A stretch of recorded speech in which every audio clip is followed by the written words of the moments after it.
नमस्कार दोस्तों, स्वागत है आपका साइंस जर्नी में। ऐसा देखा गया है कि दुनिया में अभी तक जितने भी सम्राट हुए हैं उनमें से सम्राटों के सम्राट अशोक की एक अलग ही दास्तान है। भारतीय धरती पे जन्म लिए हुए ऐसे महान सम्राट जिनको 1915 से पहले भारत में ही कोई नहीं जानता था। शायद कुछ लोगों ने षड्यंत्र पूर्वक उनकी संस्कृति को दबाने का, मिटाने का पुरजोर कोशिश की थी। अब जब उनके 35 से ज्यादा शिलालेख मिल चुके हैं, उनके लिखवाए अशोका स्तंभ मिल चुके हैं और उनका गौरवशाली इतिहास पता चल चुका है, ऐसे में भी उनकी संस्कृति को दबाने के लिए अभी भी उनके षड्यंत्रकारी दुश्मनों की वंशजें लगातार उनके खिलाफ दुष्प्रचार करती रही हैं। ऐसे में कई सारे सवाल मार्केट में आए दिन घूमते रहते हैं। इस वीडियो को आप अंतिम तक देखिए। इसमें मैं कुछ अत्यंत ही महत्वपूर्ण प्रश्नों के उत्तर देने वाला हूँ जो आमतौर पे सम्राट अशोक के बारे में पूछी जाती है। जैसे सम्राट अशोक के बौद्ध मार्ग अपनाने के कारण क्या भारत कमजोर हो गया था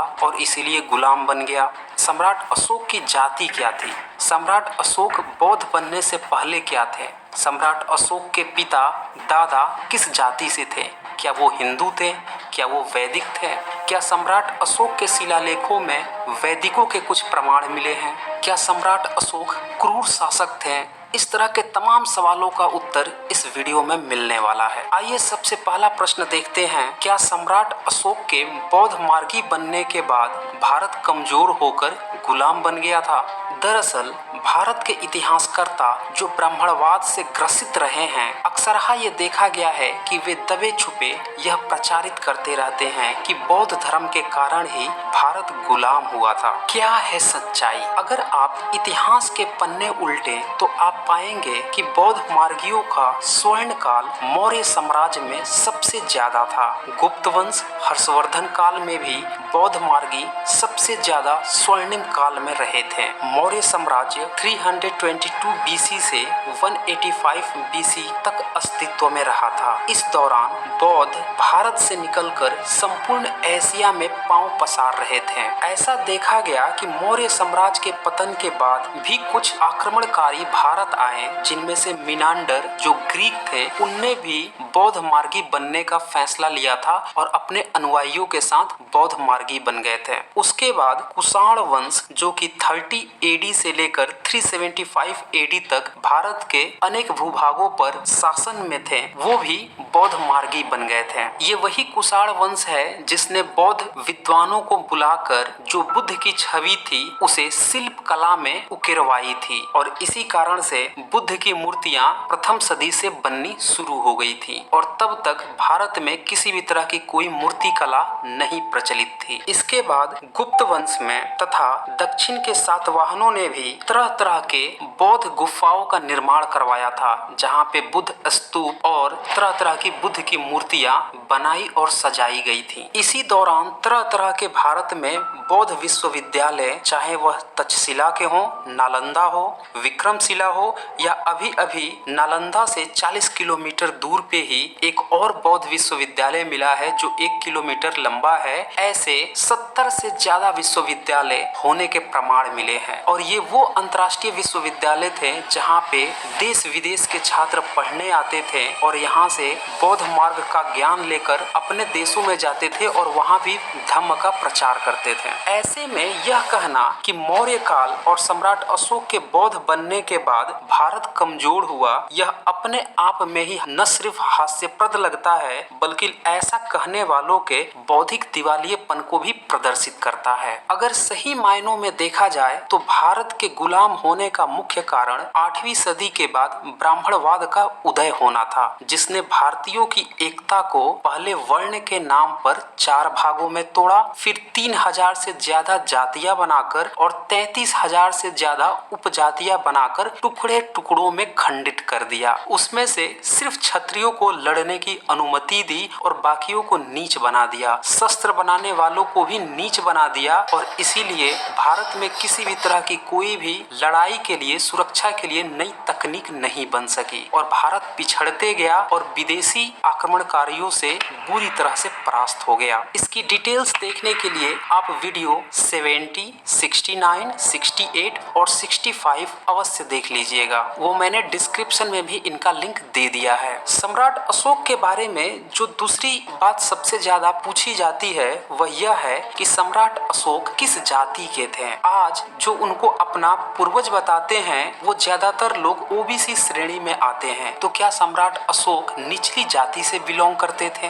दरअसल भारत में इतिहास कभी लिखा ही नहीं गया। ब्राह्मणों ने जो पिछले 400 सालों के अंदर स्पेशली अंग्रेजी हुकूमत के दौरान लेखनी की, उसमें वह इतिहास नहीं लिखे बल्कि अपनी धार्मिक गपोड़ लीला ही लिखते रहे। उस धार्मिक गपोड़ लीला में उनने भारत में जितनी भी जातियां हैं उनकी उत्पत्ति बताने का भी प्रयास किया, जो कि पूरी तरह से कपोल कल्पित साबित हो चुकी हैं। उसी में उनने यह भी दुष्प्रचार किया कि मौर्यों की उत्पत्ति किसी मूरा नामक दासी से हुई है। ब्राह्मण ग्रंथों की ये पौराणिक किताबें बिल्कुल ही अविश्वसनीय हैं, क्योंकि एक तो ये देवनागरी लिपि में लिखी गई हैं, जो कि पिछले 1000 सालों के अंदर की लिपि है, और सम्राट अशोक की जो कथाएं हैं वह 2200 साल 2300 साल पूर्व की हैं। ऐसे में उसमें सत्य का लिखा होना बहुत ही दुष्कर कार्य लगता है। दूसरी बात कि उसमें सम्राट अशोक या मौर्य काल के बारे में कुछ भी नहीं लिखा है, बल्कि सिर्फ मौर्यों की उत्पत्ति के बारे में डींगे हाँकी गई है ताकि उन्हें नीचा दिखाया जा सके। इसीलिए उसमें से सत्य का खोजना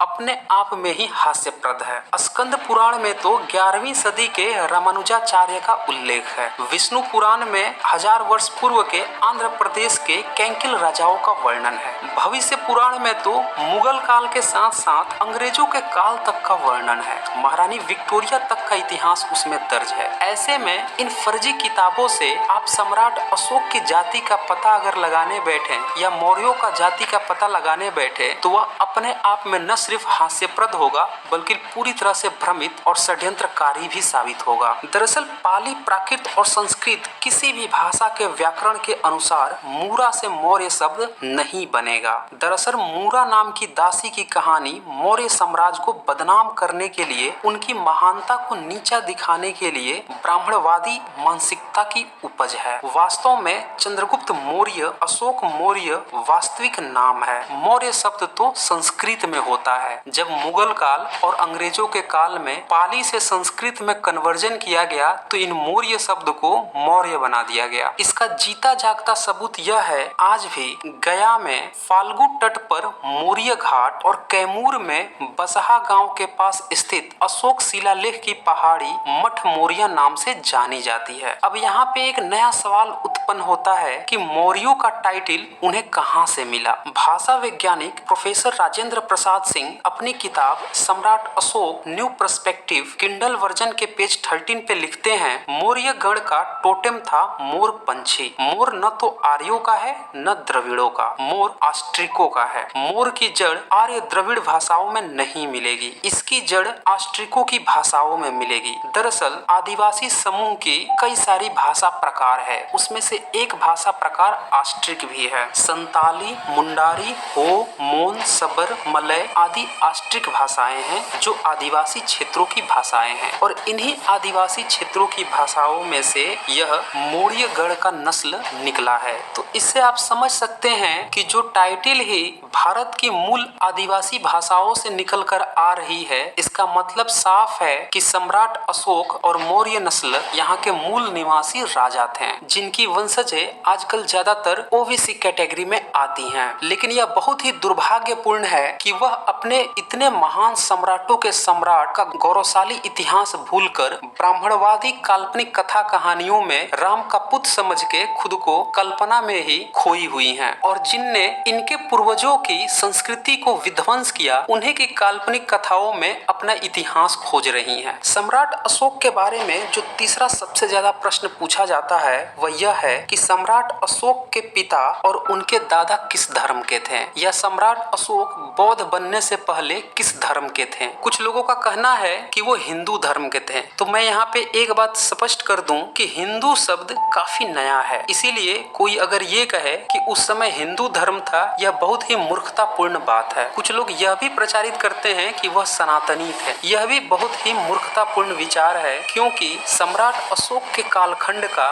ब्राह्मणी ग्रंथों में कहीं भी उल्लेख नहीं मिलता। और जैसा कि मैंने बताया भी कि उनके किसी भी शिलालेख या उनके अशोक स्तंभ पर लिखवाए गए किसी भी शिलालेख के बारे में ब्राह्मण ग्रंथों में कुछ भी आज तक नहीं मिला, न ही वो लोग इसे पढ़ पाए थे। और ब्राह्मणी ग्रंथों में सिंधु सभ्यता घाटी के बारे में भी कुछ भी नहीं लिखा था। इन सब बातों से यह साफ पता चलता है कि ब्राह्मणों को पिछले 2000 साल के पहले का इतिहास बिल्कुल भी नहीं पता था। इसीलिए उन्हें सनातनी कहना या हिंदू कहना अपने आप में ही हास्यप्रद हो जाता है। दरअसल ऐसे कई सारे प्रमाण मिले हैं जिनसे यह कंक्लूड किया गया कि मौर्य साम्राज्य में कई तरह के नास्तिक दर्शन मौजूद थे, जैसे निगंधनाथ पुराण, कश्यप, अजित केशकम्बली, पकुथ कच्चान, संजय बेलुपुत्र, मोखली गोसाल, अलार कलाम। इनमें से मोखली गोसाल आजीवक संप्रदाय तथा निगंधनाथ पुत्र, जिन्हें आजकल भगवान महावीर के रूप में जैन मार्ग में जाना जाता है, ये दोनों ही मतावलंबी नंगे रहते थे। इसीलिए कुछ इतिहासकारों को इस बात का कंफ्यूजन हो जाता है कि सम्राट अशोक के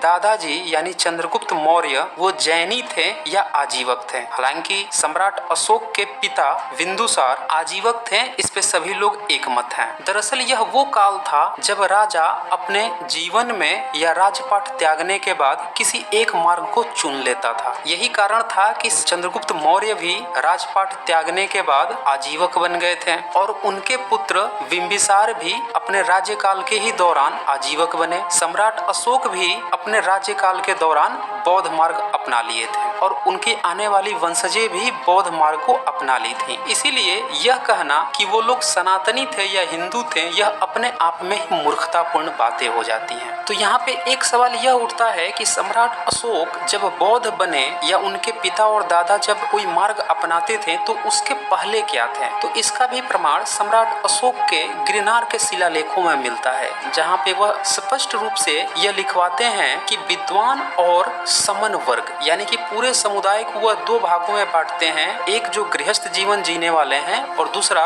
जो विद्वान वर्ग है। और विद्वान वर्ग उस वर्ग के लिए वह शब्द इस्तेमाल करते हैं जिसमें तरह तरह के संप्रदायों के विद्वान लोग आते थे और गृहस्थ में समस्त संप्रदायों के लोग जो गृहस्थ जीवन जीते थे वो आते थे। भाषा वैज्ञानिक राजेंद्र प्रसाद जी अपनी पुस्तक के किंडल वर्जन के 52 पेज पे लिखते हैं, सम्राट अशोक के गुफालेख में साफ तौर पे यह लिखा है कि 12वें वर्ष में राजा प्रियदर्शी ने खलतीक पर्वत पर यह गुफा आजीवकों को प्रदान की थी। साथ ही वह यह भी लिखते हैं गुफालेख के सारे शब्द सुरक्षित हैं, बस एक ही शब्द मिटाने की कोशिश की गई है और वह शब्द है आजीवक। सिर्फ आजीवक शब्द को मिटा देने से और उसकी जगह किसी दूसरे संप्रदाय का नाम डाल देने भर से यह गुफा किसी दूसरे संप्रदाय का हो जाता, बाकी शब्दों में छेड़छाड़ की जरूरत ही नहीं होती। और इससे यह भी साबित हो जाता कि इनके पिता या दादा जो आजीवक बने थे वह आजीवक न बनकर किसी अन्य संप्रदाय के थे। आप समझ सकते हैं कि इस तरह की षड्यंत्रकारी छेड़छाड़ करने वाले वह कौन लोग हैं? क्या ये वही लोग नहीं हैं जो दिन रात आपसे पूछते रहते हैं कि सम्राट अशोक के पिताजी और उनके दादाजी किस धर्म से थे?